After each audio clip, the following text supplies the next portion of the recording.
உங்ககிட்ட ஒரு கேள்வி. ஒரு மாசத்துக்கு எவ்வளவு எண்ணெய் வாங்குறீங்க? 500, 1000, அதிகமா? இப்போ எல்லாம் எண்ணெய் விலை வானத்தை முட்டுது. அதோடு அதிக எண்ணெய் சாப்பிடுகிறது உடம்புக்கு நல்லதா?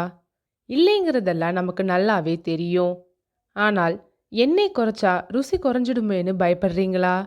அதான் இந்த வீடியோவின் ஸ்பெஷாலிட்டி. இந்த வீடியோவில் சமையலில் எண்ணெய் பாதியாக குறைக்கும் 5 சீக்ரெட் டிப்ஸ். அதுவும் ருசி சற்றும் குறையாமல்.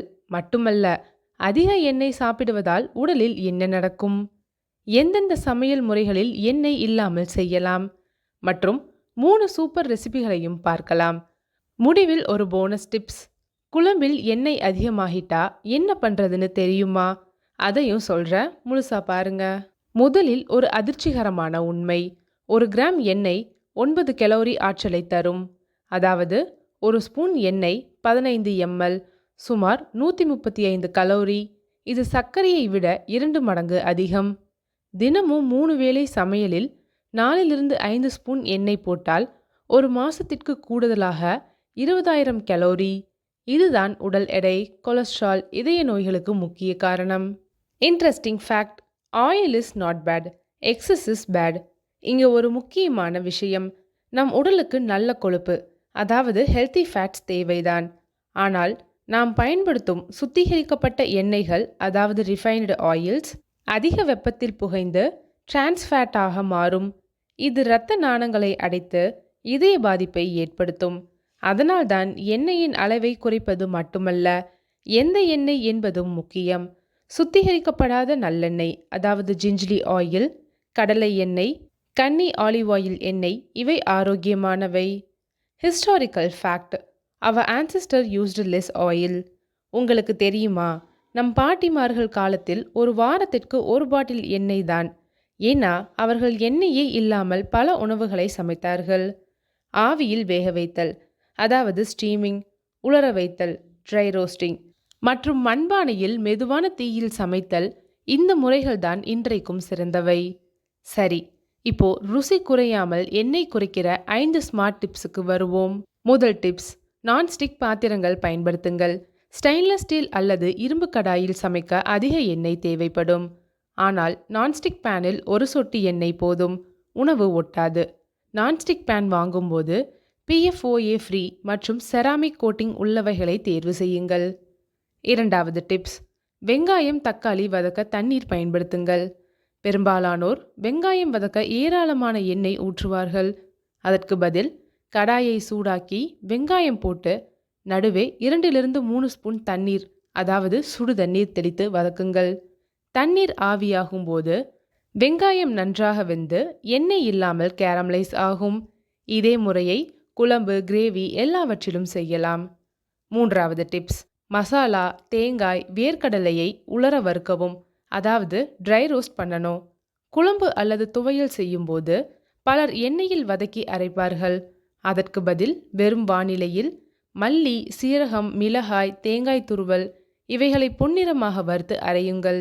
இதில் எண்ணெய் பயன்படாது, ஆனால் ருசி அதிகரிக்கும். தென்னிந்திய சமையலில் இது ஒரு பாரம்பரிய முறை. நான்காவது, ஆயில் ஸ்ப்ரே செய்து பயன்படுத்துங்கள். ஒரு ஸ்ப்ரே பாட்டிலில் எண்ணெய் ஊற்றி தோசைக்கல்லில் அல்லது கடாயில் தெளிக்கவும். இதனால் ஒரு ஸ்பூன் எண்ணெய் 15-20 தோசைகளுக்கு போதும். கை கசக்காமல் எண்ணெய் சமமாக பரவும்.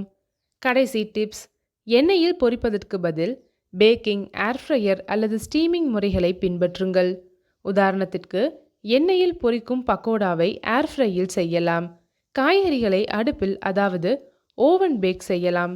மேலும் ஸ்டீமிங், இட்லி, உருளைக்கிழங்கு, காய்கறிகள், இதில் எண்ணெய் தேவையில்லை. இப்போ இந்த டிப்ஸை பயன்படுத்தி 3 ரெசிபிகள் பார்க்கலாம். முதல் ரெசிபி: எண்ணெய் இல்லாத வெங்காய சாம்பார். தேவையான பொருட்கள்: துவரம்பருப்பு ½ கப், வெங்காயம் 1 பொடியாக நறுக்கியது, தக்காளி 2, காய்கறிகள் கத்திரிக்காய், முருங்கைக்காய் தேவையான அளவு, புளி சிறு உருண்டை, மல்லி, சீரகம், மிளகாய் வற்றல், உலர் வறுத்து அரைத்த பொடி, உப்பு, மஞ்சள். செய்முறை: பருப்பை குக்கரில் 3 விசில் வைக்கவும். எண்ணெய் தேவையில்லை. ஒரு நான்ஸ்டிக் பாத்திரத்தில் தண்ணீர் தெளித்து, அதாவது டிப் 2, வெங்காயம், தக்காளி வதக்கவும். மசாலா பொடி, மஞ்சள், உப்பு சேர்க்கவும். காய்கறிகள், புளிக்கரைசல், வேக வைத்த பருப்பு சேர்த்து கொதிக்க விடவும். கடைசியில் உலர் வறுத்த மல்லி, சீரக பொடி, அதாவது டிப்ஸ் 3, தூவி கொத்தமல்லி இலை சேர்க்கவும். பாருங்க, எண்ணெய் இல்லாமல் சாம்பார் அருமையான ருசி. இதோட சாதம் சாப்பிட்டு பாருங்க. எண்ணெய் குறைந்தாலும் ருசி குறையாது. இரண்டாவது ரெசிபி, ஆயில் ஸ்ப்ரே பயன்படுத்தி எண்ணெய் இல்லா தோசை. தேவையான பொருட்கள்: தோசை மாவு தேவையான அளவு, ஆயில் ஸ்ப்ரே ஒரு ஸ்ப்ரே பாட்டிலில் எண்ணெய். செய்முறை: தோசைக்கல்லை நன்றாக சூடாக்கவும். நான்ஸ்டிக் தோசைக்கல் இருந்தால் சூப்பர். கல்லில் ஆயில் ஸ்ப்ரே மூலம் ஒரே ஒரு தெளிப்பு மட்டும் தெளிக்கவும். இது 3/4 ஸ்பூன் எண்ணெய்க்கு சமம். மாவு ஊற்றி தோசை விரிக்கவும். மறுபுறம் திருப்பும்போது மீண்டும் ஒரு ஸ்ப்ரே தெளிக்கவும். இப்படி செய்தால் 10 தோசைக்கு 1 ஸ்பூன் எண்ணெய் மட்டுமே போதும். சாதாரணமாக 10 தோசைக்கு 5லிருந்து 6 ஸ்பூன் எண்ணெய் போகும். இது 80% எண்ணெய் சேமிப்பு. கடைசி ரெசிபி, ரெஸ்டாரண்ட் ஸ்டைல் காலிஃப்ளவர் 65, ஆனால் எண்ணெய் இல்லை, ஏர் ஃப்ரையர் பயன்படுத்தி. தேவையான பொருட்கள்: காலிஃப்ளவர் 1 கப், மைதா அல்லது கார்ன்ஃப்ளவர் 2 டேபிள் ஸ்பூன், தயிர் 2 டேபிள் ஸ்பூன், மிளகாய்த்தூள், மிளகு, உப்பு, சோயா சாஸ் 1 டீஸ்பூன், எலுமிச்சை சாறு. செய்முறை: காலிஃப்ளவரை சூடான நீரில் 5 நிமிடம் ஊற வைத்து நீரை வடித்து எடுக்கவும். ஒரு பவுலில் மைதா, தயிர், மிளகாய்த்தூள், உப்பு, சோயா சாஸ் அனைத்தையும் கலந்து காலிஃப்ளவரையும் சேர்த்து மேரினேட் செய்ய வேண்டும். 15 நிமிடம் ஊற வைக்கவும். ஏர் ஃப்ரையர் பேஸ்கெட்டில் வைத்து 180 டிகிரி செல்சியஸில் 12லிருந்து 15 நிமிடம் பேக் செய்யவும். எண்ணெய் தேவையில்லை. ஸ்டெப் 4, வெளியே எடுத்து எலுமிச்சை சாறு தெளித்து பரிமாறவும். ஆய்வுகளின்படி டீப் ஃப்ரை செய்த உணவில் 30லிருந்து 40% எண்ணெய் இருக்கும். ஆனால் ஏர் ஃப்ரை செய்த உணவில் 3லிருந்து 5% மட்டுமே. அதாவது 90% எண்ணெய் குறையும், சுவையும் குறையாது. குழம்பில் எண்ணெய் அதிகமானால் என்ன செய்வது? இப்போ ஒரு போனஸ் டிப்ஸ். நீங்கள் எவ்வளவு கவனமாக இருந்தாலும் சில சமயம் குழம்பில் அல்லது கிரேவியில் எண்ணெய் அதிகமாகிவிடும். அதை எப்படி சரி செய்யறதுன்னு தெரியுமா? ஐஸ் கட்டி மெத்தட். ஒரு குழிக்கரண்டியில் 4லிருந்து 5 ஐஸ் கட்டிகளை போடவும். அந்த கரண்டியை குழம்புக்கு மேலே மிதக்கும் எண்ணெய் பகுதியில் மெல்லமாக விடவும். ஐஸ் கட்டிகள் குழம்பின் மேலே உள்ள எண்ணெயை மட்டும் உறிஞ்சி எண்ணெய் கெட்டியாகி கரண்டியில் ஒட்டிக்கொள்ளும். பிறகு கரண்டியை எடுத்து விடுங்கள். குழம்பில் எண்ணெய் குறைந்துவிடும். பொரியல் அல்லது காய்கறியில் எண்ணெய் அதிகமானால் கடாயின் நடுவில் 1 கப் வைக்கவும். அதாவது வட்ட வடிவில் காய்களை நகர்த்திவிட்டு 1 கப் வைக்கவும். 5லிருந்து 10 நிமிடம் சிம் தீயில் வைத்திருந்தால் காய்கறியில் உள்ள எண்ணெய் அனைத்தும் கடாயின் நடுப்பகுதிக்கு வந்துவிடும். பிறகு அந்த எண்ணெயை வெளியே எடுத்துவிடலாம். அப்போ இந்த வீடியோவில் பார்த்தோம் 5 ஸ்மார்ட் டிப்ஸ். முதலாவது, நான்ஸ்டிக் பாத்திரங்கள். இரண்டாவது, எண்ணெய்க்கு பதில் தண்ணீர். மூன்றாவது, உலர் வறுத்தல். நான்காவது, ஆயில் ஸ்ப்ரே.